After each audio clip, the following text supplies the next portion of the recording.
સાંભળ્યું છે કે ચોખ્ખું ઘી પીવાનું દેવું કરીને પણ કરોડોનું વીજ બિલ બાકી રહી ગયું છે. તો આ કેટલી શરમજનક સ્થિતિ કહેવાશે તંત્ર અને સરકાર વચ્ચેની આવડતને લઈને? ચોખ્ખું ઘી પીવું દેવું કરીને પણ તંદુરસ્ત રહેવું. જી, એટલે જો તંદુરસ્ત રહીશું તો પાછું આગળ કંઈક આપણે નવું કરી શકશું. બિલકુલ. પણ આનાથી ઉલટું છે. અત્યારે નગરપાલિકાઓ લેણું કરીને દિવસે દિવસે નબળા થતા જાય છે, તંદુરસ્તી એની ઘટતી જાય છે. જી, એટલે એને લીધે અત્યારે સવાલો ઉભા થયા છે. કરોડો રૂપિયાના બિલ બાકી છે, વીજળી બિલના, બીજા અનેક બાબતો એવી વિકાસની વાતો છે જી, જે હકીકતમાં ધરાતલ ઉપર અલગ છે અને આંકડાકીય માહિતી જુદી છે. જી, આપણે હમણાં વાત કરી કે લગભગ 156 જે નગરપાલિકાઓ છે, જી, અત્યારે હાલમાં 149 નગરપાલિકાઓ જે અમુક મહાનગરપાલિકાઓ થઈ, આ 156 નું લગભગ 2000 કરોડ થી વધારાનું ખાલી માત્ર વીજળી બિલ બાકી છે. જી, જી, જી.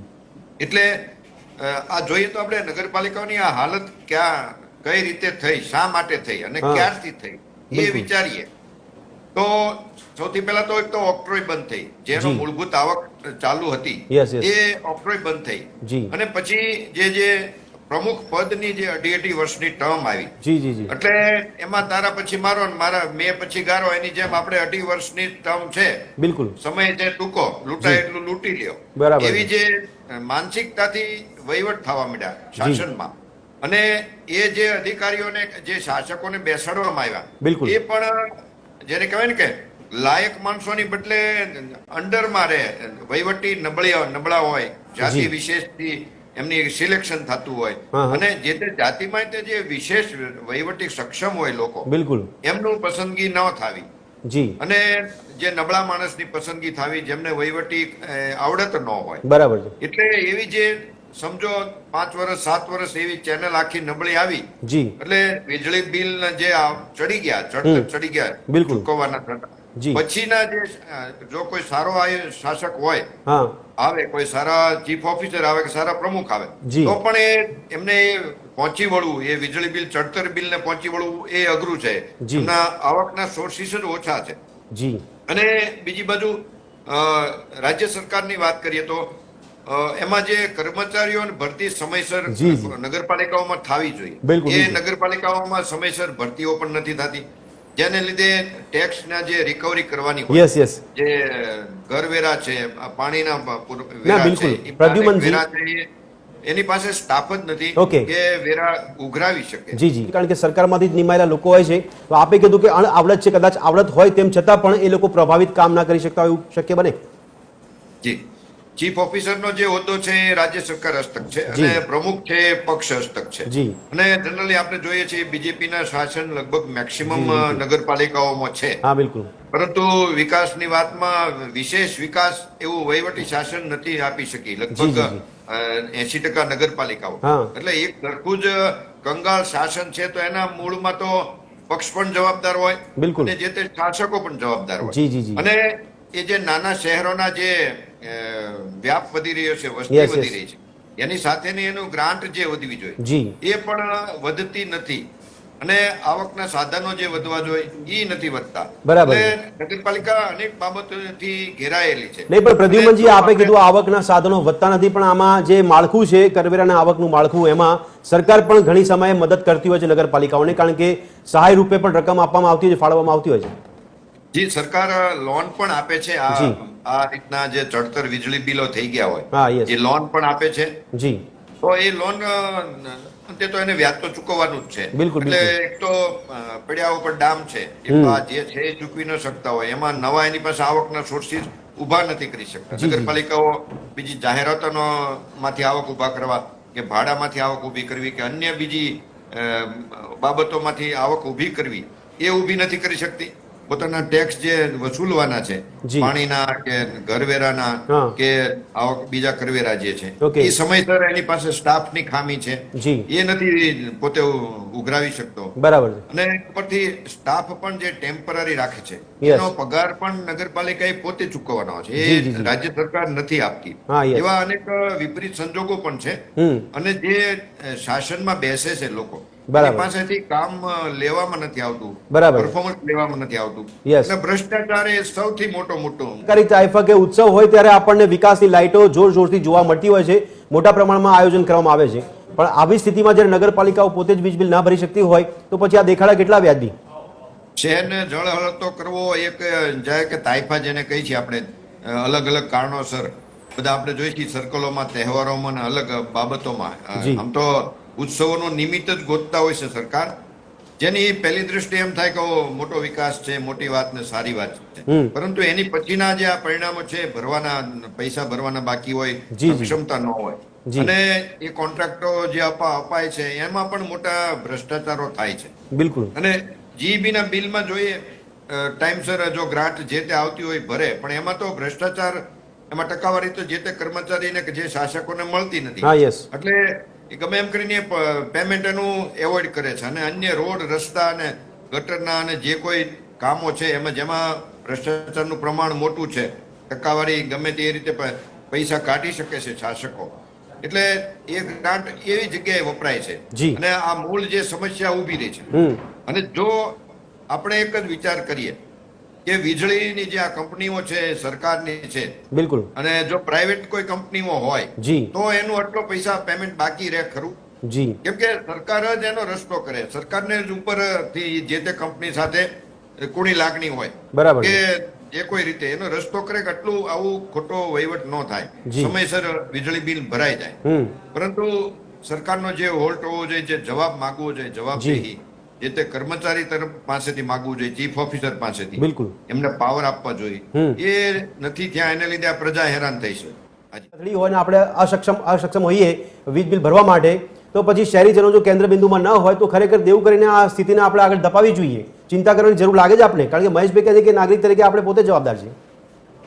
પૂરેપૂરી જરૂર છે, કેમ કે સુશાસન જે છે, સુશાસનની વાત એ માત્ર આપણે સ્લોગન ઉપર લાવવાની જરૂર નથી, સ્લોગન થી બહાર નીકળવાની જરૂર છે. ધરાતલ ઉપર સુશાસન કઈ રીતે થાય, એમાં શું ફોલ્ટ છે, શું ભૂલો છે, એ સુધારીને મોટા ધરખમ ફેરફાર કરવાની જરૂર છે, જેથી કરીને હકીકતમાં સુશાસન થઈ શકે.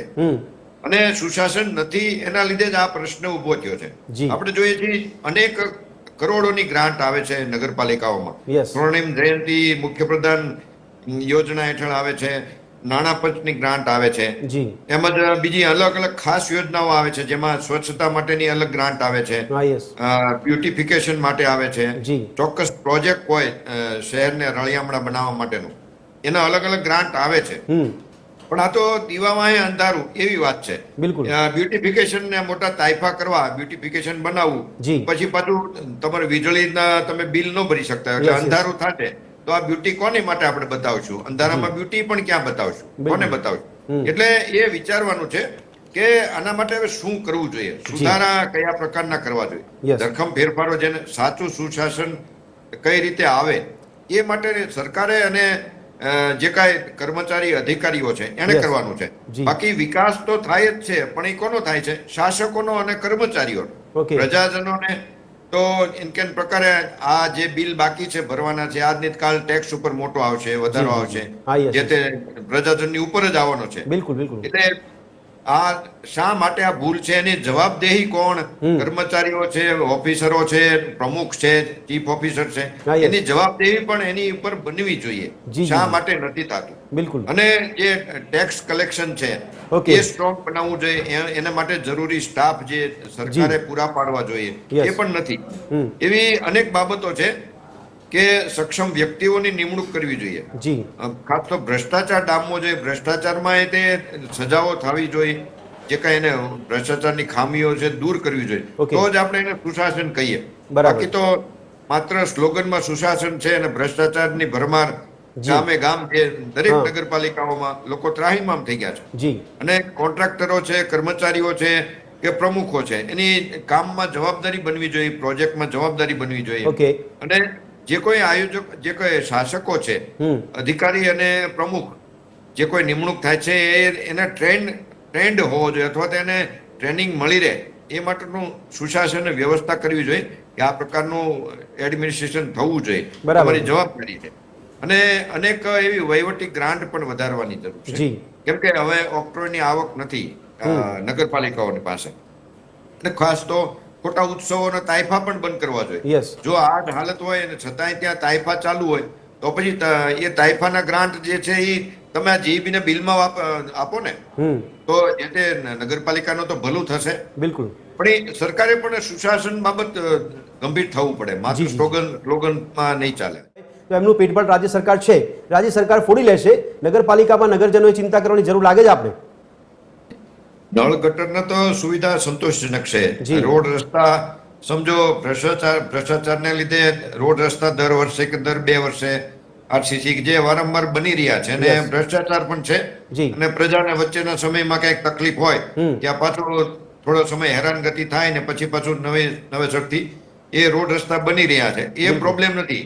પરંતુ આ બધી જે સક્ષમતા છે, હું આપને ખાલી 2 દાખલો આપું. ક્યાંક વહીવટી ખામી જેને કહીએ આપણે, એક નગરપાલિકાને હું જે રીતે ઓળખું છું એના સર્વે નંબરમાં મોટા ડુંગરાઓ છે. એ હમણાં એને ₹1 ટોકન દરથી એક મોટી કંપનીને સોલાર પ્રોજેક્ટ માટે આપ્યું.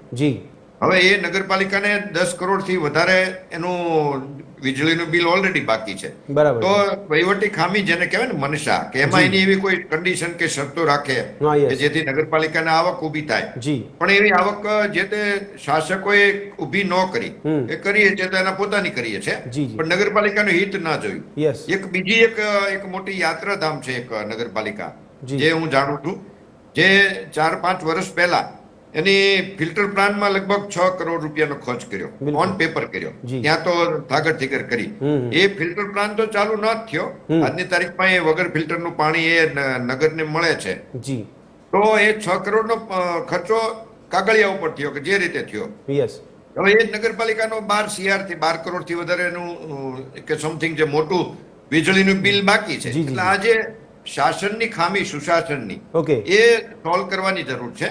અને ક્યાંક સોલાર સિસ્ટમ નગરપાલિકાની જાહેર મિલકતોમાં ઊભી કરવી જોઈએ, ક્યાંક કાયમી ખર્ચની સામે એક આવક ઊભી થાય, એવું કરવું જોઈએ. અને સેવા સદન ખરેખર એનો રિયલ ઉદ્દેશ સેવાનો હોવો જોઈએ. નાગરિકોને પણ અનુભવ થવો જોઈએ સેવા સદનમાં જાય ત્યારે. નાગરિકોને એનાથી બિલકુલ ઉલટો અનુભવ થાય છે કે આ સેવા સદન છે કે આપણે નાગરિકોને મારવા, તોડવાનું, લૂંટવાનું આખું સદન ષડયંત્ર છે. એ વહીવટી જે ત્રુટિઓ છે એને સુધારવી જોઈએ, ત્યારે જ આ સુશાસન છે એવું થઈ શકશે. પ્રદ્યુમનજી, આ જે અત્યારે સ્થિતિ કથળી રહી છે, એમાં જે હવે ભાર ઉતારવા માટે પ્રયત્ન કરવામાં આવશે, તો આખરે આ ભાર પડશે કોના માથે? શરૂઆતમાં પ્રજાની માથે જ પડે, આપણે સમજીએ છીએ. પણ આપણે અગાઉ વાત કરીએ જીએસટી ના એવા આવક પણ સરકારને મોટી જ છે. માત્ર સુશાસનની ખામી છે, સુશાસનની વાત છે, એ ધરાતલ પર લાવવાની જરૂર છે, જેનો લાભ પછી પ્રજાને જ મળે, પ્રજાને તે એમાંથી બેનિફિટ પણ મળે, ઓછા ખર્ચ પ્રજાને ઘટે, પણ સારું સુશાસન હોય, ભ્રષ્ટાચાર મુક્ત હોય, વહીવટી કાર્યક્ષમ લોકો શાસન કરતા હોય અને જવાબદેહી અધિકારીઓને જે કોઈ પ્રમુખ હોય એની જવાબદેહી એની બનતી હોય, ત્યારે આપોઆપ ઓછા ખર્ચે નાગરિકો ઉપર એનો લોડ બહુ નહીં આવે. ઓકે.